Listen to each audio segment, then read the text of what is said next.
Hoje com minha convidada Bruna Magalhães, tá ligado? Daqui a pouco ela entra aí e vai, beleza? Lá do Best do Convida de hoje, fechou, galera? Desde já, um ótimo dia a todos e uma terça-feira, final de mês, tá ligado?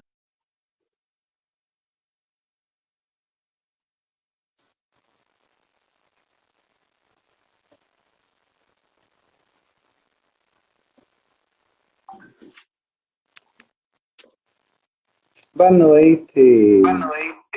Opa, salve, boa noite. Desde já, eu queria agradecer você estar trocando essa ideia comigo e agradecer por você ter aceitado o convite, beleza? Muito obrigada pelo convite. Vai ser muito bom. Vai ser muito bom. Sim, pô. E eu sei que, como disse, vai contribuir, entendeu? E que essa nossa live vai ser bem produtiva, entendeu? Então, eu entendi, quando eu te conheci, eu interessei muito porque você tem várias lutas, trabalha em várias áreas, entendeu? Tipo, assistente social escolar, você também é pedagoga, socióloga, estuda o ano. Assim. Aí eu te você que virou tá nessas várias frentes, o que te levou para isso? Então, primeiramente me apresento. Tá vazando para mim o áudio. Oi? O áudio fica vazando para mim aqui. Ah, tá, deixa eu fechar o.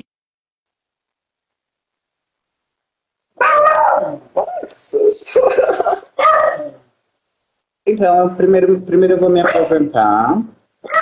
Eu sou a Bruna Magalhães, sou uma mulher trans. Como você disse, eu sou assistente social, sou socióloga, sou pedagoga, gestora pública, com, né, um currículo, né, sou nordestina. O que me traz para a área social é justamente uma identificação, uma identidade, né? Uma identidade de classe, uma necessidade de compreender a vida humana de forma intersetorial.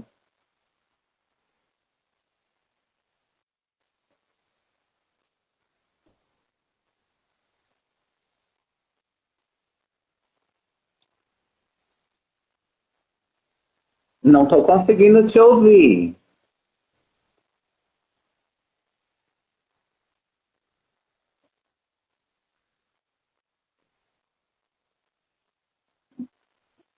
O microfone estava desligado. E o que mais você conseguiu aprender nessa área?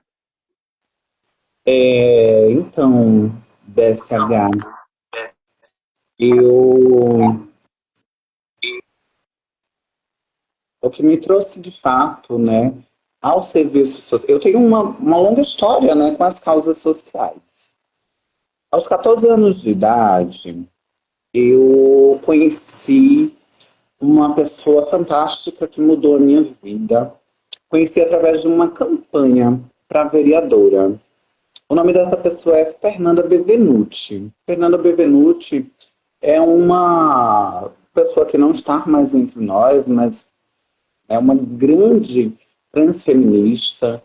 E eu me apaixonei quando eu vi o discurso dela, né? Eu me identifiquei com aquilo. Eu, aos meus 14 anos de idade, hoje eu estou com 38 anos, então há mais ou menos 24 anos isso, eu conheci a Fernanda e fui atrás, né, de saber quem era aquela mulher que tinha tantas causas sociais, né? Ela estava ali inserida na cultura. A Fernanda Bevenuti, ela Ela vem do movimento das escolas de samba na Paraíba, a Escola Unidos do Roger, lá da Paraíba, por muito tempo foi liderada por ela, assim como um dos primeiros movimentos LGBTs do Brasil, né, que é o MEL, o Movimento do Espírito Lilás. Em seguida, veio a Astrapa. Então, aos meus 14 anos de idade, eu conheci a Fernanda Bevenuti.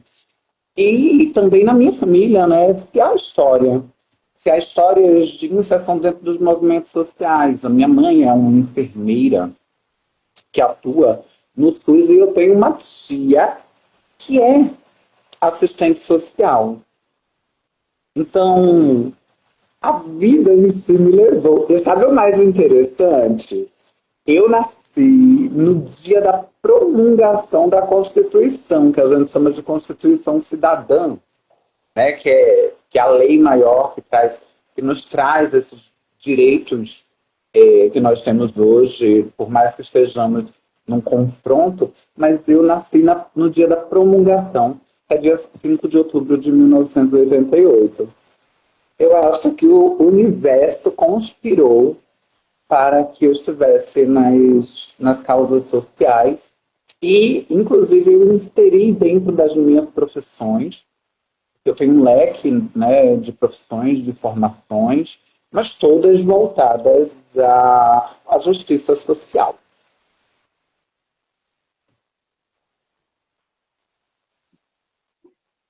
Então, quando você fala isso, a gente vê um brilho no, tá ligado? Alguém que, tipo, parece que você foi sempre algo que você quis. Quando você estava ali, acabando o ensino médio, era realmente o que você queria? Ou tinha outra coisa? Exemplo assim, você falou de alguém que te levou para isso, sim. Ok, essa parte eu entendi.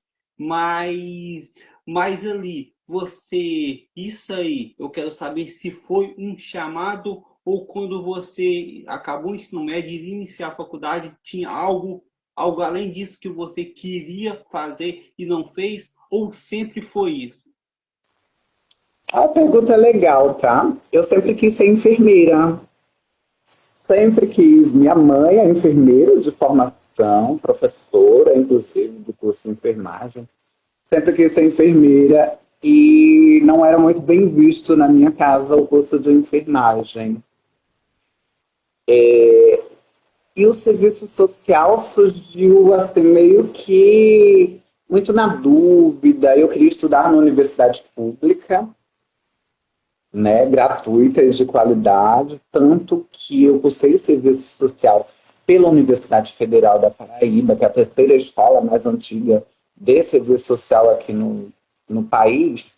Mas antes de fazer serviço social, eu ainda passei 2 anos estudando comunicação social com habilitação em publicidade e propaganda.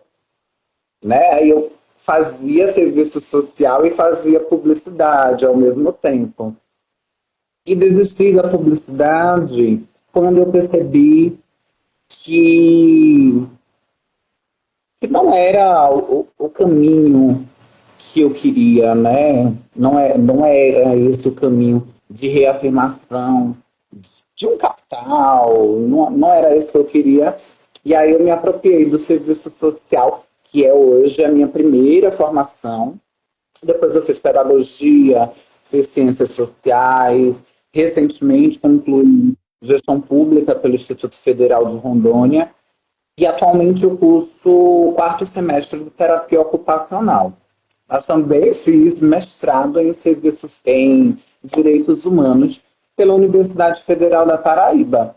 Então, hoje eu tenho certeza que a minha trajetória está ali no campo das políticas sociais, principalmente no serviço público. Me preparei e me preparo para ser uma servidora pública no seu estrito senso, sabe? De servir as pessoas da forma que eu gostaria que eu e minha família, meus amigos, fossem servidos.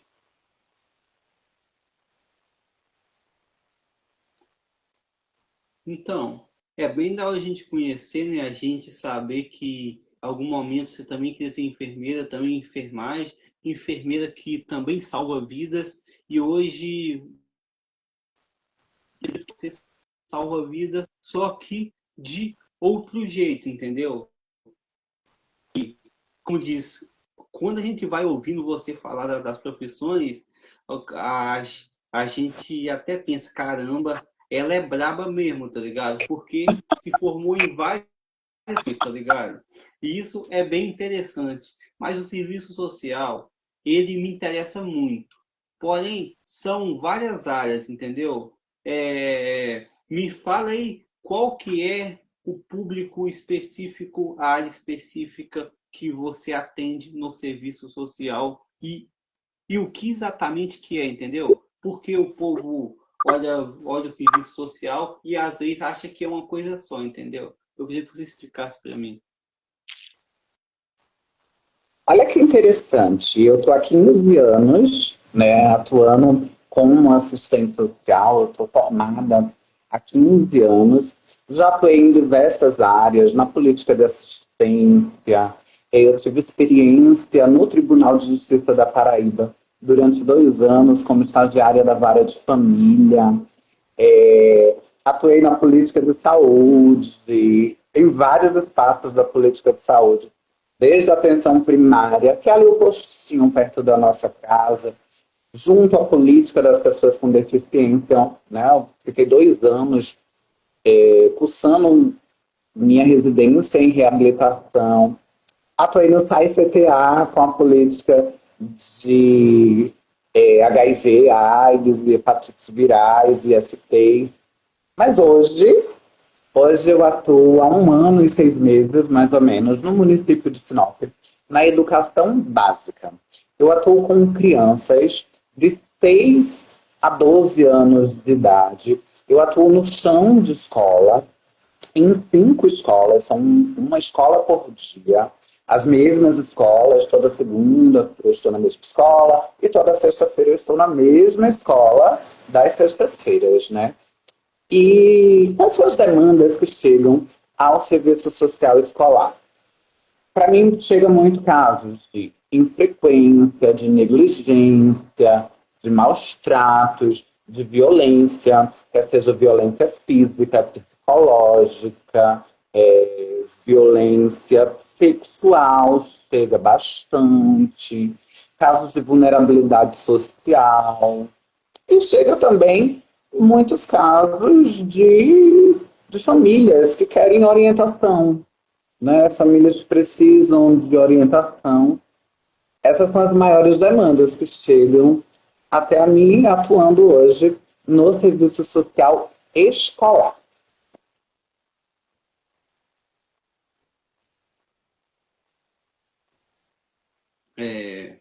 Trabalhar na educação é sempre um desafio em várias áreas. Quando você pega coisa de agressão, tipo violência sexual, essas coisas, para onde que, não sei se no caso você até pode falar, pode estar falando para mim, mas eu queria perguntar para você, para onde que você leva esses casos? Para onde que você, tipo, encaminha esses casos? Tipo, de violência sexual, agressão, essas coisas. Então, existe fluxos de... Nós trabalhamos com fluxos de atendimento, né? E nós trabalhamos com um sistema de garantia de direitos. Eu não estou sozinha enquanto assistente social ali na escola. O meu trabalho ele não é desarticulado, muito pelo contrário. A minha profissão, né, a minha inserção enquanto assistente social na escola é justamente ser uma articuladora de políticas. Então, quando eu pego casos de violência, se são violências eminentes, sempre a gente faz a comunicação do fato ao Conselho Tutelar, que é o órgão responsável pela proteção dos direitos das crianças e dos adolescentes. Mas vamos supor, né? Muitos de nós não gostamos de falar, mas é necessário se falar para que a gente possa ter espaços e sabedoria para defender crianças e adolescentes.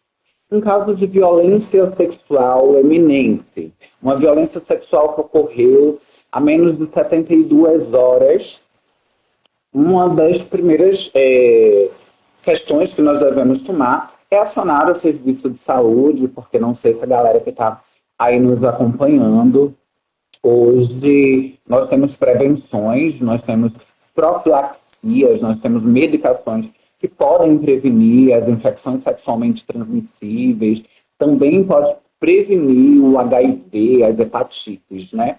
Então, se tiver menos de 72 horas em um caso de violência sexual, a gente aciona o conselho tutelar e, ao mesmo tempo, a gente vai direcionar essa criança para um serviço de pronto atendimento em saúde.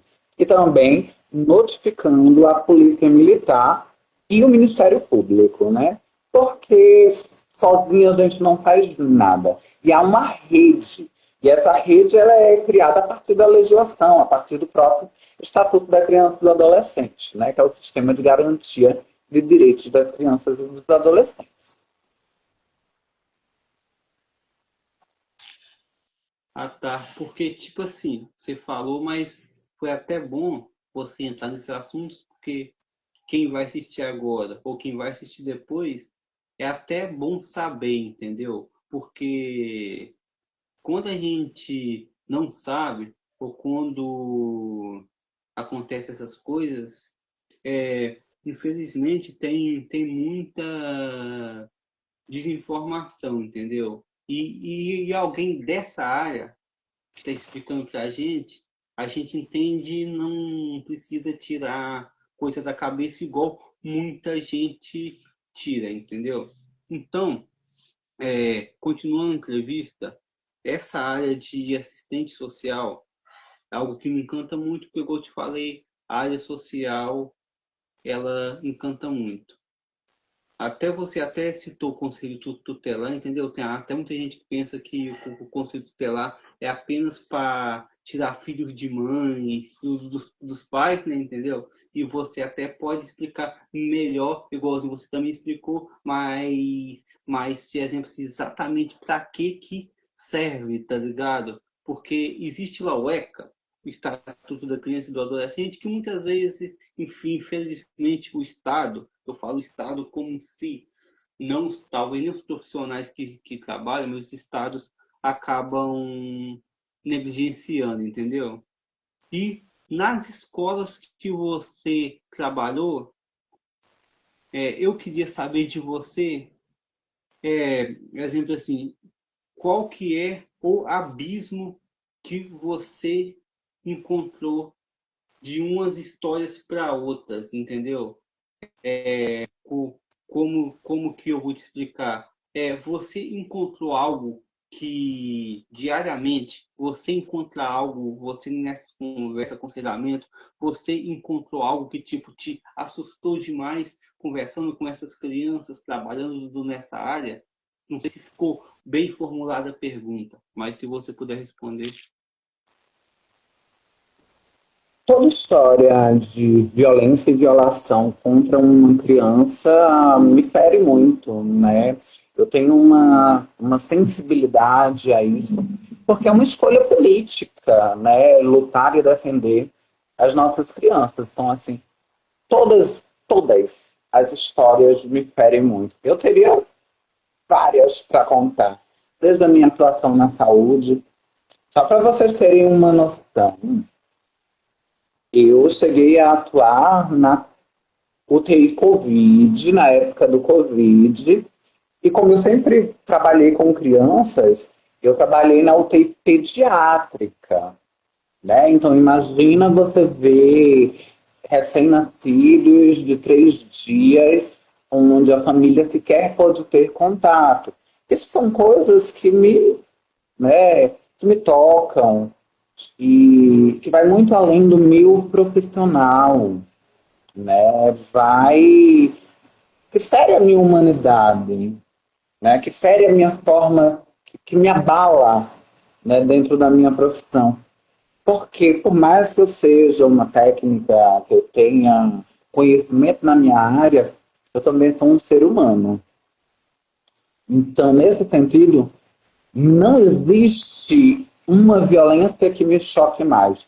Todas as violências contra as crianças e adolescentes, para mim, são extremamente traumatizantes, né? Porque eu acredito que nessa fase, na infância, que se está num processo de construção do ser, né? Eu acredito na infância e na adolescência, e eu construo enquanto bandeira política como forma de ter um mundo melhor, né? Então, se essas crianças têm seus direitos violados, seus corpos, suas almas, seus corações violados, que mundo melhor é esse que a gente está construindo?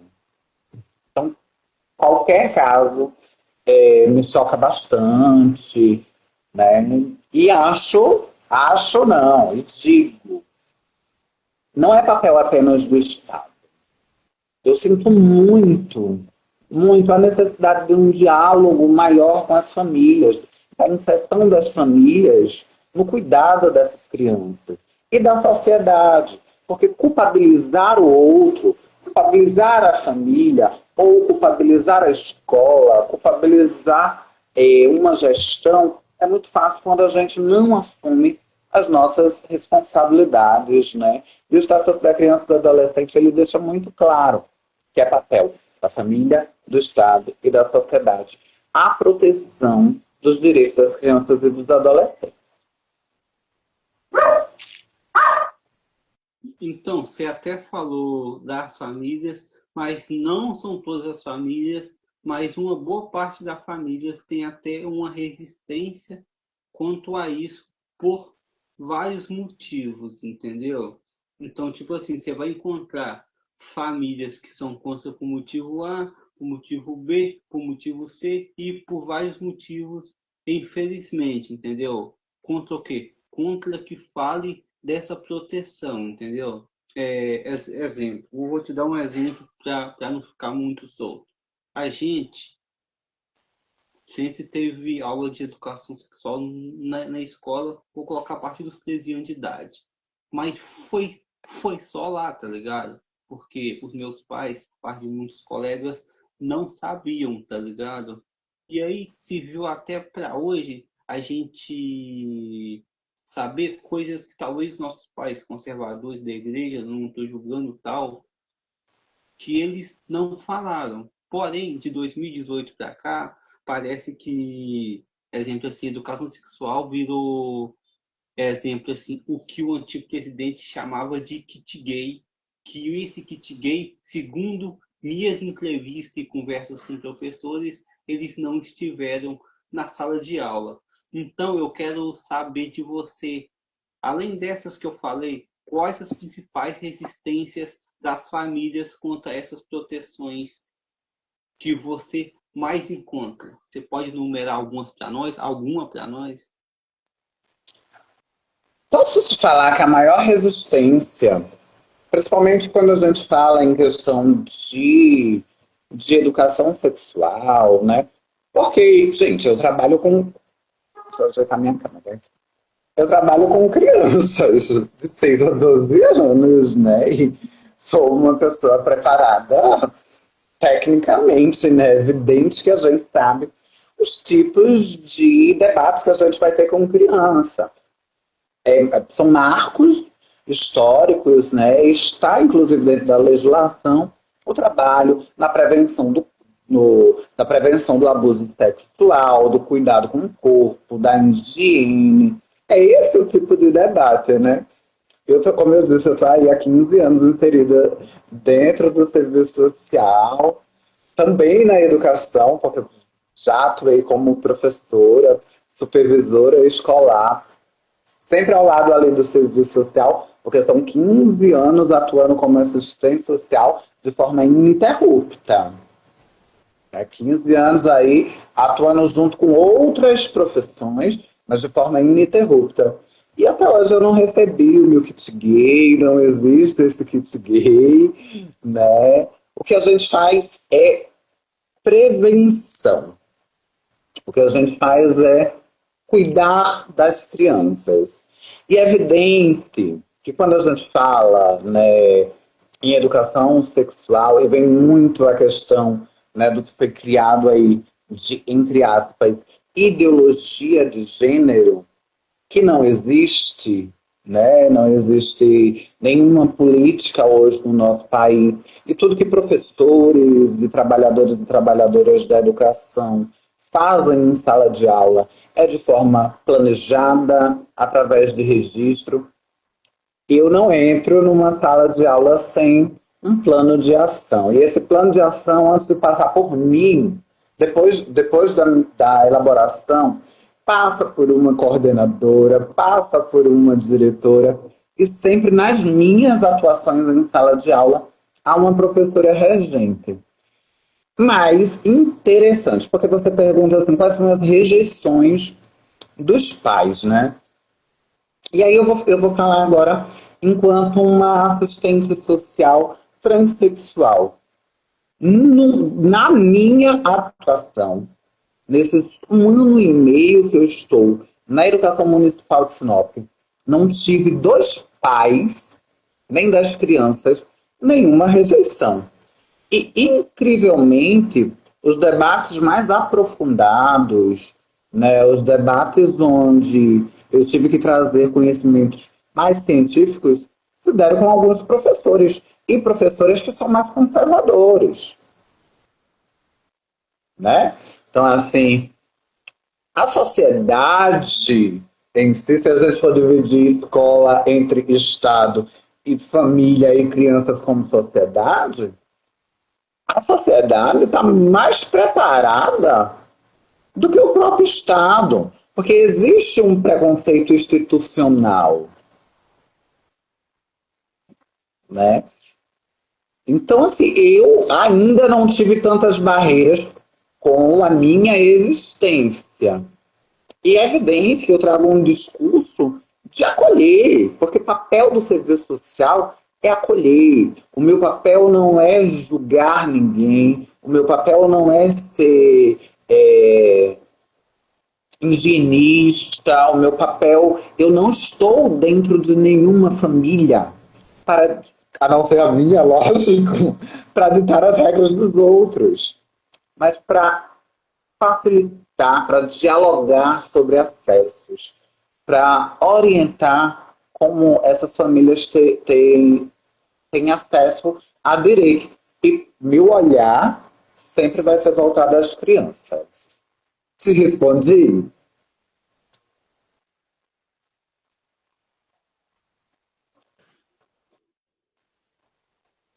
Com certeza, tá ligado? Eu até podia até perguntar, se deixa um gancho. É, eu quase não assisto televisão, quase não assisto jornal, porque infelizmente é só tragédia.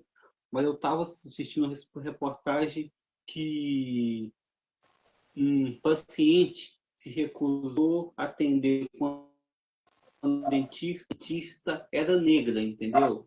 Aí eu queria até deixar o gancho, porque eu até estava pensando assim, caramba, mas não tinha que ser pela competência da pessoa e não pela cor da pele, entendeu? Então esses preconceitos, como que esse preconceito funciona, né? Aí nesse gancho eu queria pegar você que trabalha há tanto tempo nessa área.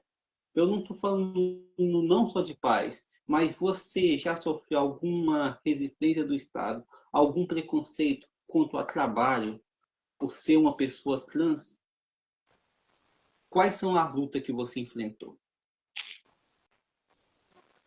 Sim, já enfrentei inúmeros obstáculos, né?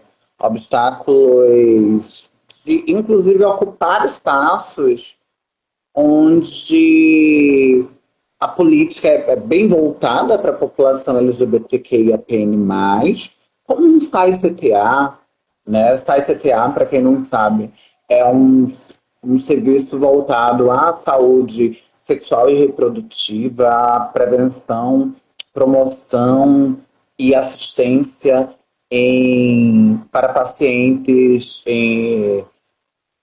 com ISTs, HIV, AIDS, hepatites virais. E eu já tive uma denúncia, olha bem, uma denúncia na ouvidoria de saúde que uma paciente relatou que não queria ser atendida com uma pessoa como eu, por ter nascido menino, e ela não se sentia bem.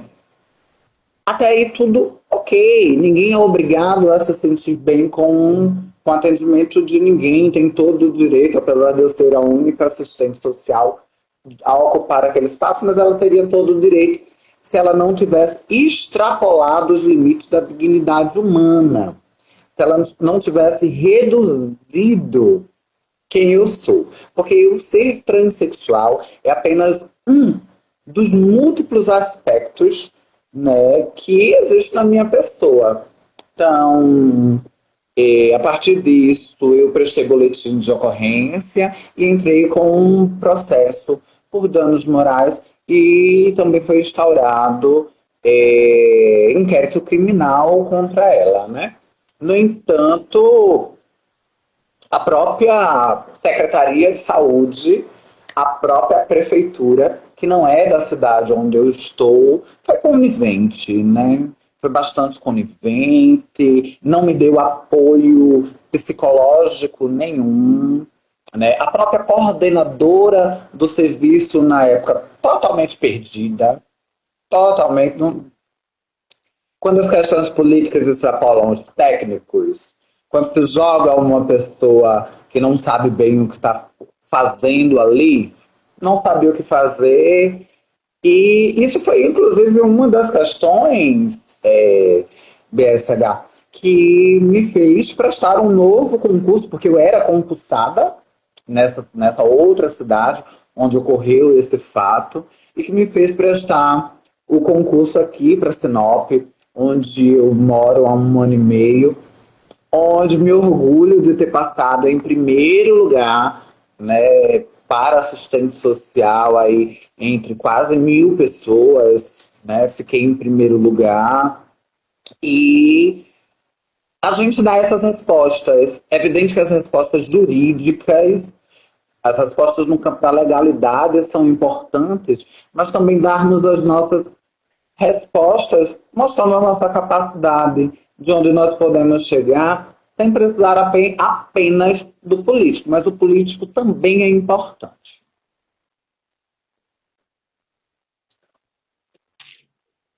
Sim, pô, e é bom até a gente falar isso, porque às vezes eu acho que o pessoal, ou eles não querem ver, ou tipo, finge, né? Porque, tipo assim, não foi tipo você, tipo, tava aí no seu sofá e ganhou tudo de graça, não, tá ligado? Você estudou pra caralho, se dedicou pra caramba, tá ligado? Aposto quantos desafios você teve que passar, né? Igual você falou, você passa em primeiro lugar, mas tipo, não foi uma parada tipo, de sorte, você foi lá e passou em primeiro lugar, porque se deu sorte. Não, foi um bagulho que eu falo que é dedicação, tá ligado? Dedicação, estudos, entendeu? Eu acho que às vezes a galera, eles não entendem o quanto que alguém tenha que se dedicar, tá ligado? E eu acho que, tipo, para uma pessoa que é trans, ou, ou vamos falar de todas as minorias, é, é bem mais difícil, porque eu acho que, igualzinho você falou aí, você vai encontrar desafios a todos os momentos, entendeu? A todos os momentos. E se você trabalhar em uma cidade que for conservadora demais, tiver uma prefeitura conservadora demais, conservadora que eu digo, nem é tipo assim, porque às vezes a gente fala conservadora, mas o pessoal diz que é conservador, mas tipo, debaixo dos panos faz um monte de parada que nem se. E tipo, que é tudo ao contrário do que eles pregam, entendeu? Então, essa luta que você tem diária eu quero que você... Eu te dou os parabéns de coração e eu quero te fazer mais uma pergunta, que é... Você, formado em assistente social, claro, se formou, se dedicou e trabalhou para isso. Agora, como veio as outras profissões? Você não quis parar nessa, ou vou me dedicar só nessa. Por que que você fez as outras graduações? Por que que você se formou nas outras? Você se formou em várias coisas. Eu quero que você me explique como que foi esses processos, como que foi essas lutas de também estar atuando em outras áreas, se formar em outras áreas, né? Por quê? Eu sempre gostei muito de estudar. E eu acho que vai além do gostar. Existe uma questão que chama-se hiperfoco.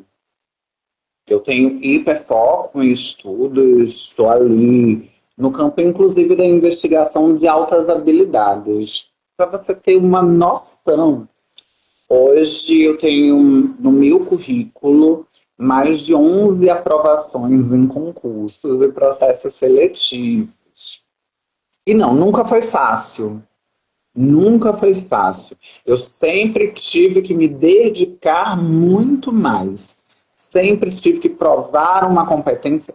E até hoje, diariamente, eu tenho que comprovar uma competência que eu percebo que outros colegas não têm essa questão, né? Por serem mulheres cis, por serem mulheres brancas, né? E eu, enquanto uma mulher negra, de pele não retinta, nordestina e transexual, eu tenho sempre que trazer essa reafirmação, principalmente a partir da intelectualidade, né, do academicismo. Porque, em geral, quando as pessoas olham para mim, e não desmerecendo outras profissões, né, sempre me ligam a profissões que estão ali no cenário da estética, né? E outras profissões. Então, como surge? Surge primeiro pelo hiperfoco em estudos.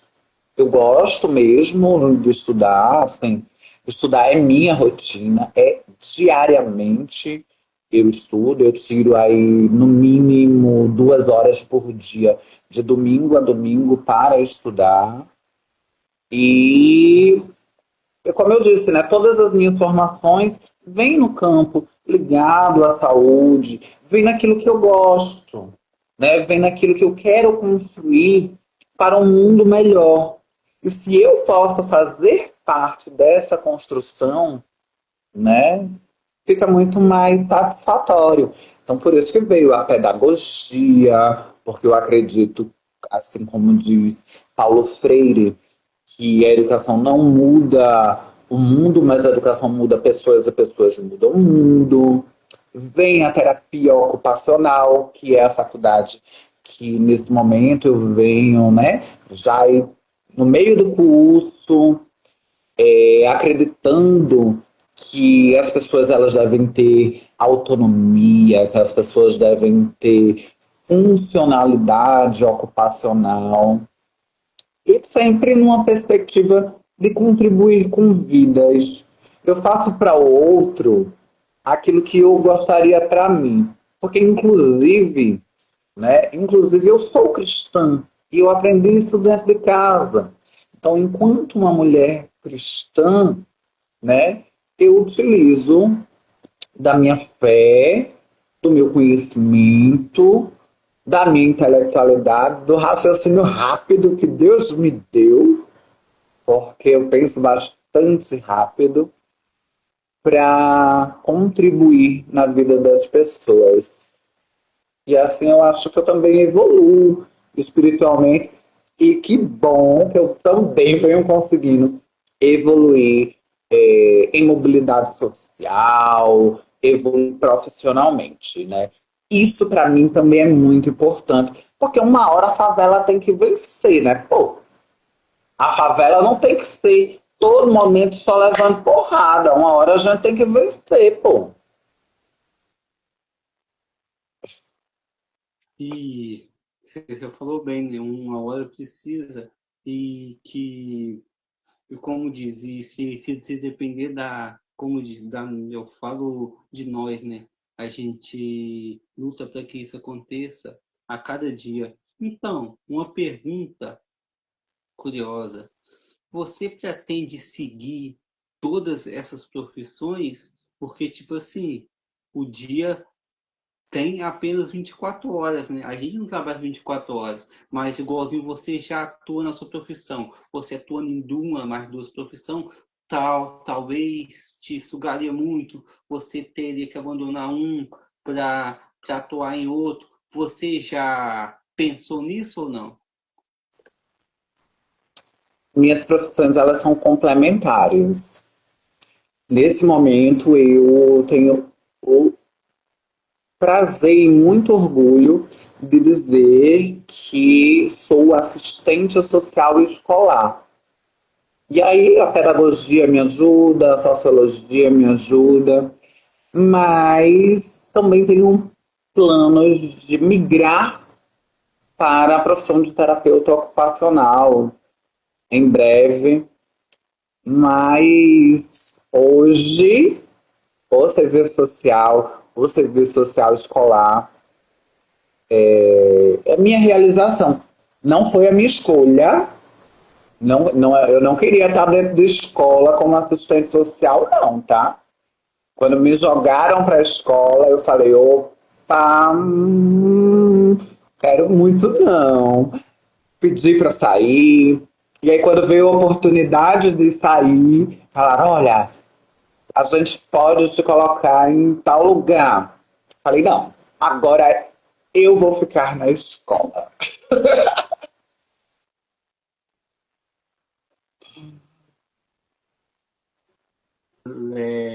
Como diz legal, que muitas vezes a gente não quer uma coisa, é um desafio muito grande, mas quando a gente entra lá, eu acho que é igual o professor mesmo, entendeu? Apesar do desafio, do cansaço, a gente continua porque tem alguma coisa lá que puxa, entendeu? E igualzinho você citou Paulo Freire aí, entendeu?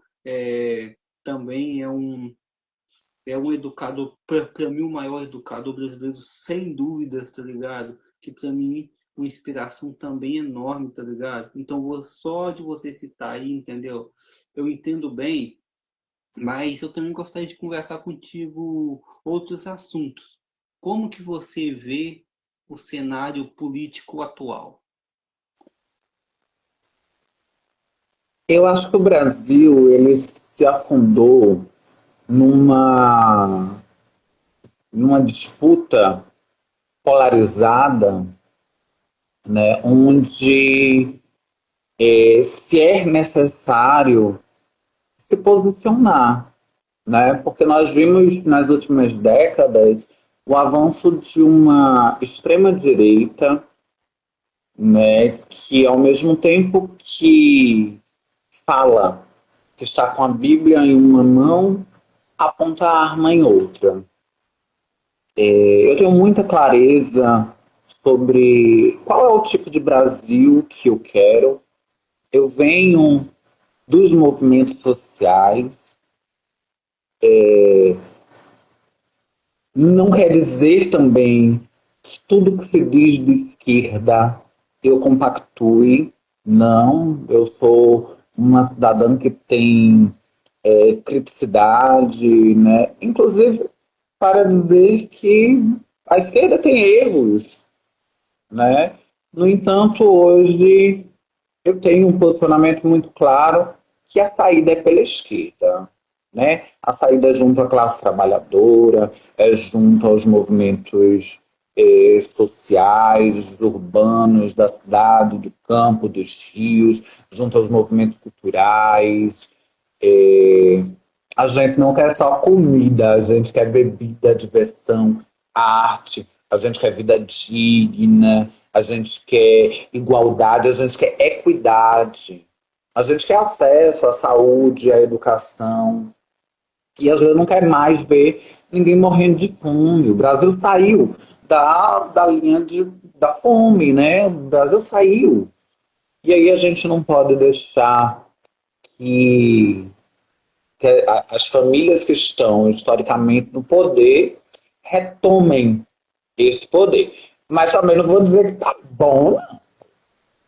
Também não vou dizer que tá bom, não. Tem muito a melhorar.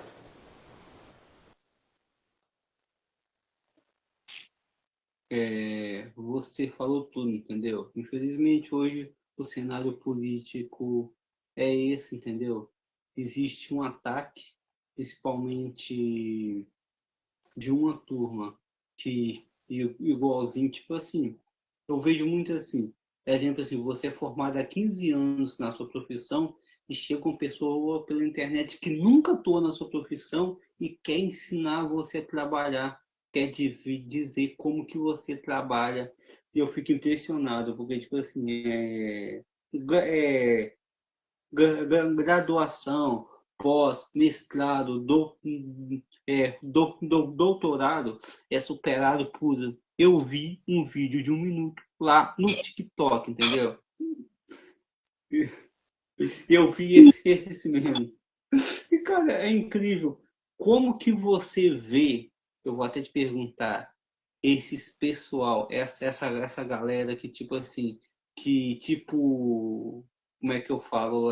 Que ignora todo o seu estudo, toda a sua formação, todo o seu trabalho e quer opinar por um vídeo de 1 minuto que viu no TikTok e quer te ensinar a sua profissão, sendo que ela não entende nada da sua profissão.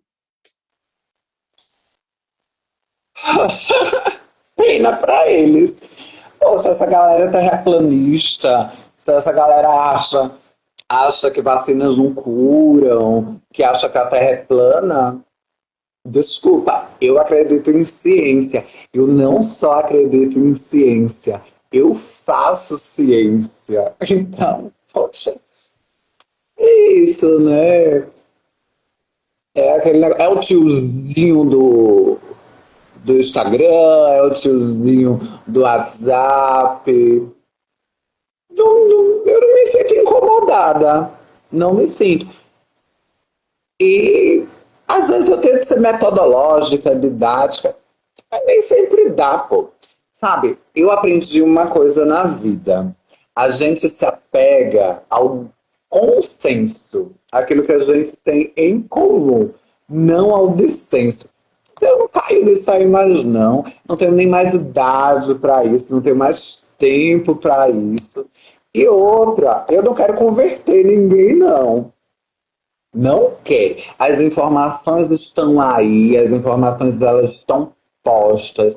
Basta saber pesquisar. É ciência, não é achismo. Você falou de achismo, eu até lembrei do episódio daquele que deu o detergente. Eu falei, se as pessoas estão realmente tomando detergente, cara, tipo assim, é impossível, tá ligado? Se você falasse isso há uns 10 anos atrás, tipo, a galera tomando detergente, o pessoal tá rezando pra a pneu, tá tentando se comunicar com o celular, com esses extraterrestres. Pô, ninguém iria acreditar, tá ligado? E essa é tipo assim, é uma parada engraçada, mas uma parada séria, porque tipo assim, você não. Eu tava usando uma camisa vermelha que era da faculdade. Tipo assim, aí a galera associou a camisa ao PT, tá ligado? Eu assim, pô, gente, tudo que pra vocês é PT, galera. Tipo assim, então a gente vive uma sociedade doente, entendeu? Uma sociedade polarizada e o pior que é uma sociedade que além de não fazer tudo nada com nada, a gente vê que é perigoso, entendeu? Igualzinho o episódio que eu relatei para você do detergente, entendeu? Eles quis provar que o detergente não estava contaminado e tomaram o detergente e tipo, eu fiquei impressionado com aquilo. Mas agora falando de você mesmo, a gente conheceu aí a pessoa da assistência social que atua em várias áreas, que, como diz, que estuda muito, entendeu? Que tem várias formações, alguém bem dedicada e alguém que eu acho que hoje ela pode se considerar uma pessoa bem-sucedida porque realizou sonhos, e quem realiza os sonhos ainda continua realizando, entendeu? Eu acho que isso é sucesso, entendeu? Porque você correu atrás, não desistiu apesar das diversidades. Mas eu queria te perguntar, se hoje, com a idade que você tem, se você pudesse encontrar você, uma criança de 8 anos, essa criança sentiria orgulho da pessoa que você se tornou? Com toda certeza. Com toda e absoluta certeza. E se eu, com hoje, né, pudesse voltar a 30 anos atrás e encontrar a criança que eu fui aos 8 anos, eu diria, continua. Continua, não foi fácil. Não foi fácil, foram muitas dores, foram muitas violências. Eu sei o que é a transfobia na pele. A transfobia na pele, para mim, significa uma agressão por mais de 7 homens, né? Significa 3 costelas fraturadas, pontos na cabeça, significa o pé fraturado. Mas eu diria, mesmo assim, resista, porque vale a pena. E eu acho que por mim, aos meus 38 anos, está valendo a pena. Mas eu, enquanto uma sujeita política, te falo, não é só por mim, não é só por mim. Sabe, aqui em Sinop mesmo, nós temos aí uma organização com quase 30 meninas como eu. Meninas mais novas do que eu. Então, não é só por mim, é pelas que vieram, é por conta das que vieram antes de mim e pelas que vêm depois de mim. Porque eu quero que outras meninas como eu possam ocupar um lugar que hoje eu estou. E que não seja tão difícil quanto foi para mim, sabe? Então, tudo valeu a pena. Mas foi muito difícil, porque o processo é difícil, é doloroso. Nós, trans, precisamos rasgar a nossa pele e nos parir. Nós mesmas nos parimos. Muitas vezes abandonadas pelas nossas famílias, pelos nossos amigos, pela sociedade, expulsas da escola, sem direito a emprego, para a gente existir e resistir. Eu tive a sorte de ter acessos. Tive acesso à educação, mas nunca tive privilégios, porque desde criança sou um ser, né, que estava ali dentro do que é posto como diferente, fora das normas, fora da caixinha. Mas também é isso que me torna especial. Então, tudo valeu a pena. Eu diria, Brunet resiste, que no final vale a pena. Assim como eu penso no meu futuro. O futuro ainda será mais brilhante. Isso era até uma pergunta que eu ia fazer, mas você respondeu brilhantemente, entendeu? Se você pudesse falar alguma coisa por essa criança, o que você falaria? E você respondeu de uma forma brilhante, entendeu? Você falou até da sua vida profissional, os preconceitos que você sofreu, entendeu? Mas eu nem sei se você quer tipo falar disso, mas eu tenho que te perguntar, até mesmo para as pessoas que estão vendo, entendeu? Quando você olhou para você e, e realmente resolveu se assumir quem você é, tipo, as pessoas que você amavam, que estavam do seu lado, eles te abandonaram ou te apoiaram? Como a maioria das meninas como eu, fui abandonada, né? Eu fui abandonada, eu me senti sozinha, porque as pessoas não dão a oportunidade de mostrar o que realmente é a transexualidade, que é apenas uma forma diferente de viver a vida. Os estereótipos e estigmas sobre a nossa vida, a hipersexualização dos nossos corpos. Porque hoje a sociedade não nos vê como pessoas dignas de humanidade. Elas me julgam eu estando no serviço público, mas não me julgariam se eu tivesse agora horário de Brasília 20:17, fuso horário amazônico 19:17. Se eu estivesse seminua na esquina da principal avenida, elas não me julgariam. Inclusive, alguns que me julgam, né, por ser hoje uma servidora pública de direito de muita luta, efetiva, do quadro efetivo, graças a concurso público, essa pessoa, inclusive, poderia ser uma das que me procurariam nas esquinas da noite.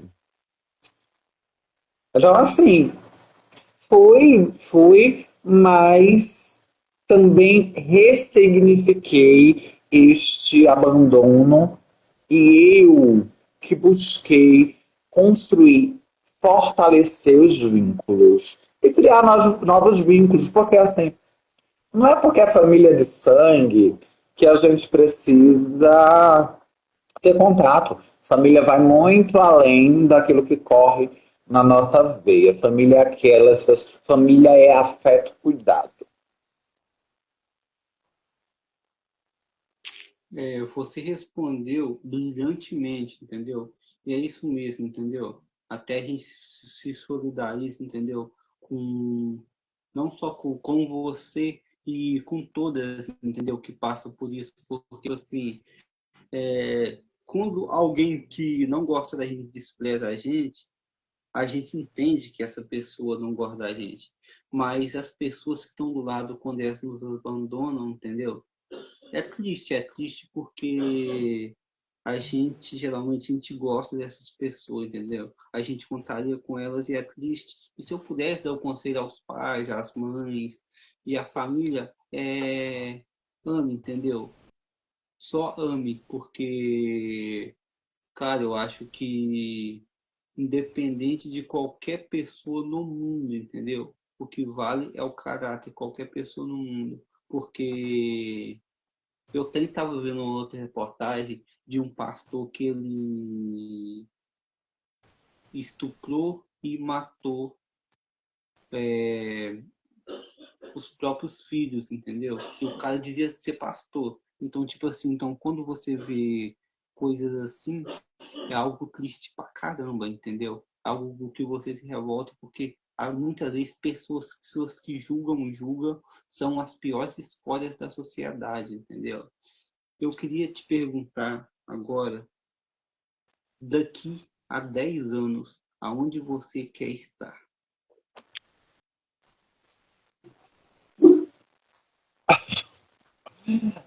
Ai, daqui a 10 anos eu quero estar numa sociedade mais justa. Eu quero estar numa sociedade que seja mais, que tenha mais equidade, que as pessoas sejam mais acolhidas. Daqui a 10 anos eu quero estar mais próximo à minha família. Eu me planejo para isso, né? Já fazem 10 anos que eu acho que eu disse aqui no começo, eu sou nordestina, paraibana. E os meus planos também são de retornar para o Nordeste de forma digna, né, com acessos, mas eu penso muito mais em estar em uma sociedade onde a gente tenha acesso à saúde, onde as pessoas tenham dignidade. É esse tipo de sociedade que eu quero estar daqui a 10 anos, sabe? Sim, e com certeza, como disse, para quem já realizou os sonhos, para quem já teve tantas conquistas, essa aí não vai ser impossível, não vai ser difícil. Eu queria te fazer uma pergunta que eu faço para todos os meus convidados, entendeu? Eu queria te fazer para você, entendeu? Ela não é propriamente minha, mas eu abordo ela em todas as entrevistas para todos os meus convidados.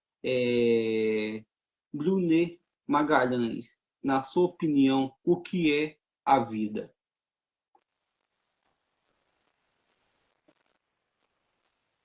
A vida é uma passagem de ensinamentos.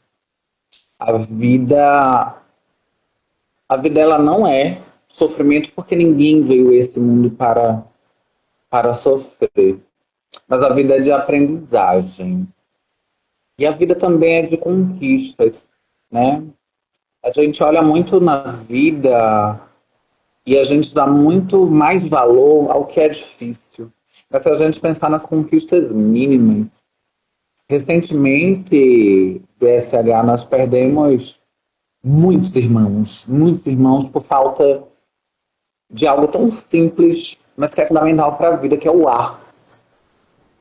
Por falta de responsabilidade política também. Então, hoje eu poderia dizer que a vida é a beleza da existência. Que eu sou muito grata pela minha vida, mesmo já tendo estado em situações que eu achava que a minha vida não era digna e que muitas vezes também cheguei a tentar contra ela mesma. Mas hoje eu tenho a certeza absoluta que a vida ela foi feita por vida e ser vivida com responsabilidade, tanto em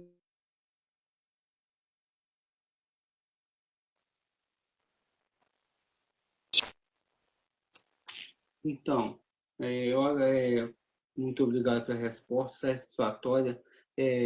Eu queria, entendeu? Foi uma entrevista em tanto, entendeu? Te agradeci demais por ter vindo. Mas antes de acabar a entrevista, eu queria te fazer uma última pergunta.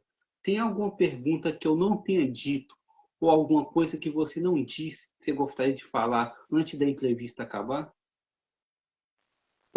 eu queria só agradecer. Foi muito bom o nosso bate-papo.